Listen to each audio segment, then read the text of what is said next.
Nasunugan naman ang mahigit 100 pamilya sa Mandaue City, Cebu. Natupok naman sa General Santos City ang isang boarding house at bodega ng isang bake shop. Makibalita tayo kay Chona Carrion.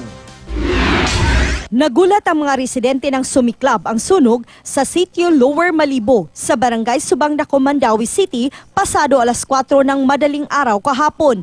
Karamihan sa mga biktima walang nasalbang mga gamit. Naurot lagi ang mga sanina, wag yung ko napunit.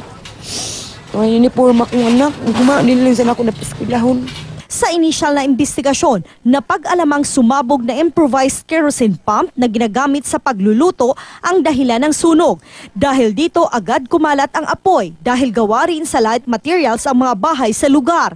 Nahirapan ang mga bumbero na pasukin ang lugar dahil sa masisikip na kalsada. Natupok ang aabot sa 50 bahay. Kasama sa mga nasunugan ang barangay captain na si Ernie Manatad. Umabot ng 1 kalahating oras ang sunog bago ito control. Umabot sa 144 na pamilya ang nasunugan. Sa General Santos City, natupok ang isang boarding house at bodega ng isang bake shop sa Barangay Dajangas Heights. Muntik pang madamay sa sunog ang isang nakaparadang sasakyan. Mabilis namang nakaresponde ang mga bumbero. Appliances na naiwang nakasaksak ang posibleng sanhi raw ng sunog. Chona Carrion, Nagbabalita, Pilipinas.